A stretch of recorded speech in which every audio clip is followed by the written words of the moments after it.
I was born in Pakistan and lived for a few years in Geneva, then Malaysia, then went to university in Hawaii.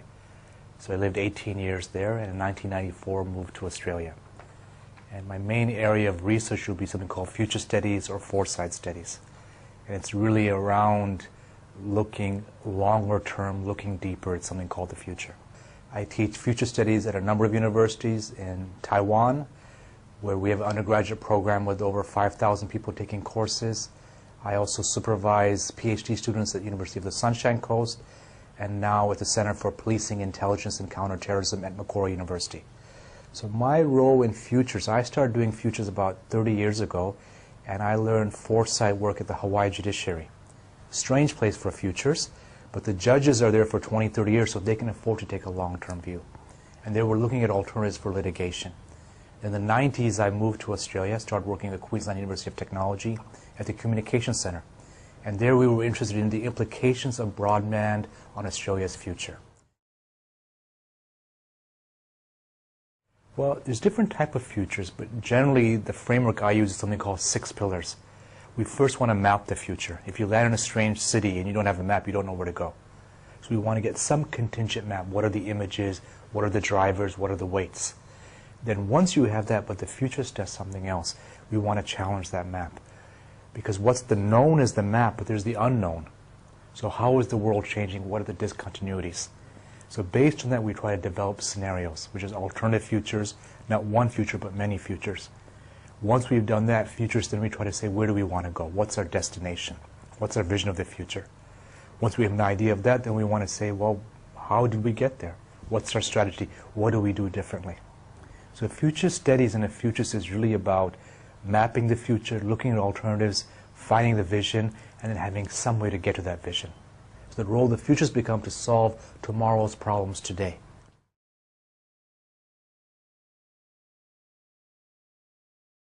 Well, I mean, the drivers, one, I want to talk a bit about drivers. If you think about drivers, we always think about cars. So who's driving?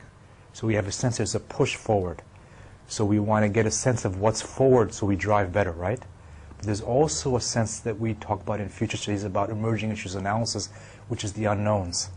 These are the weak signals, the seeds of change, almost the black swans. Now drivers, we know what they are, right? I mean, increasing population. We know we're going towards 9 billion, more people on the planet. More people on the planet will mean more requirement of energy. We also know because of climate change, there's going to be more energy, but less carbon.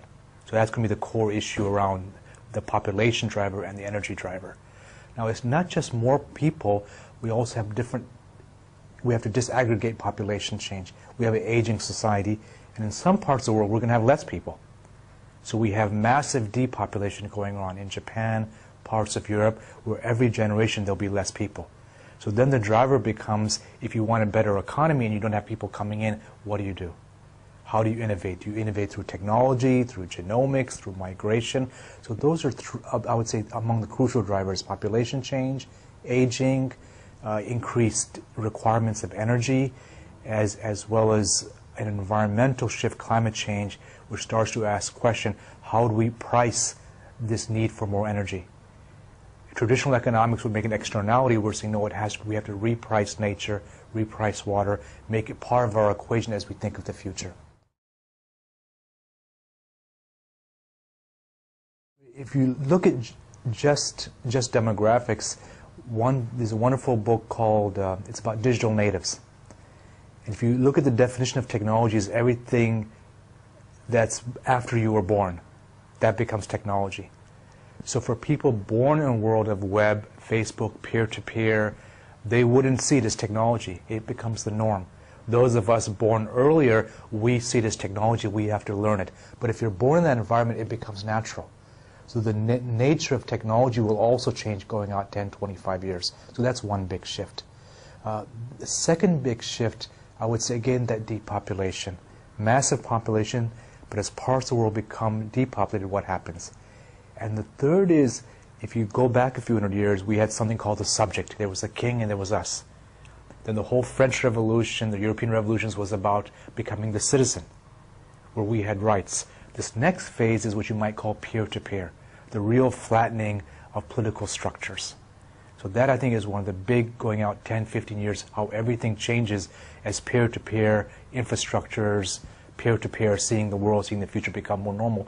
And if you look at kids, digital natives, they're born into more peer-to-peer structures. That doesn't mean there won't be hierarchy, but there'll be a shift between dominator hierarchy versus functional hierarchy. So dominator hierarchy is because you have the higher title, you're the mayor, you're the king, you abuse everyone. Right? And we see that in every organization. Functional hierarchy, we want some people with expertise to actually use their expertise in wise ways. If you have your knees hurt, then it's okay to see a surgeon who has functional hierarchy over you. So functional hierarchy is hierarchy that's used for the well-being of the system. Dominator hierarchy is where the person on top stays so long, they stop meeting the needs of the system and they go to ego needs.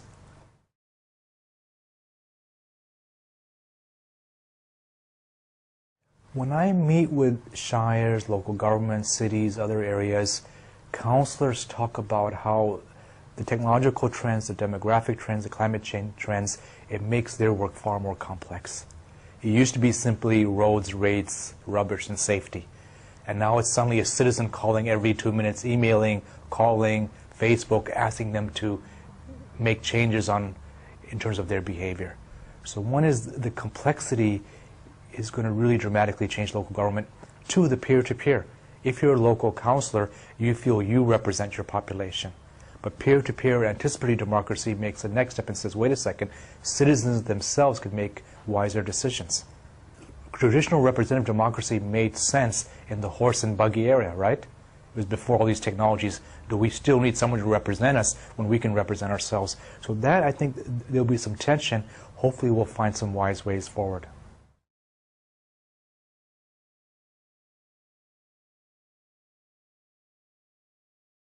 I started to do a lot of foresight work in Queensland with many shires, Brisbane City Council, Maroochy City Council, Gold Coast City Council. And I remember one meeting we had was the Asia Pacific City Summit. And we had 500 CEOs, mayors, and planners starting to talk about the future. And at that time, it was a bit uncomfortable for them. We were looking at the green city. Someone even asked, what's a spiritual city? I mean, things that were really way out. But the green city was uncomfortable then. And now we had another meeting, Asia Pacific City Summit, and everyone said, well, that's just the obvious thing. That's not future stuff anymore at all. So I find it interesting how things that are way out become the norm. I mean, I would say the 2 or 3 ones that I really loved, there was one city, they spent a lot of time getting their vision of the future. So and once they had the vision, then they said, we have to make sure that our budget systems are aligned with the vision. So if I'm in one local park area, I want something, I have to make sure my budget request matches where the city is going. So that's a way to discipline it so there's less nasty politics, more politics based on what we want. The second part of what they were doing I found fascinating was they had alternative scenarios. So this might be my vision for 2036, but I have to be alert to the world is changing. So they're looking at the creative city, the high-tech city. So they're always looking for how is the nature of the city changing, and then making sure is the vision still relevant. So I found that inspiring.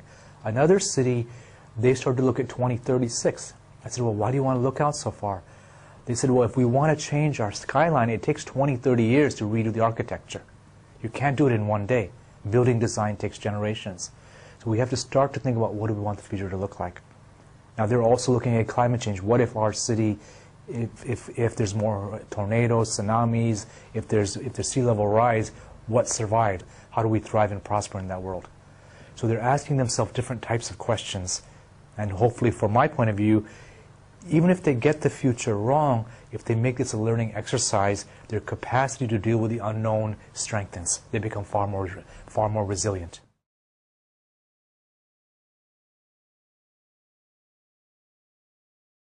What it is there's a network of people who do this type of work.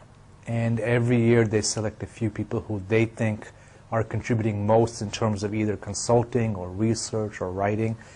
And why they chose me, I'm thinking it could be because my work has a long-term dimension, but has an inner dimension as well. So I don't just look at how external technologies are changing, but I always ask the narrative question. So a company, a city, they may do better by knowing how the external world is changing, but if they don't have a corresponding story, a narrative about themselves, then they won't be successful. So one health department I was working with, they were doing well and looking at new health indicators, but when I interviewed people, they said, oh, we feel like we're in a cage. Nothing works here. So then was the goal more hospital beds, or is the goal transforming the inner culture? So I think colleagues felt if we want a better future, if we want to have more organizational agency, then we need to do external, internal. So I think perhaps the award was based on that.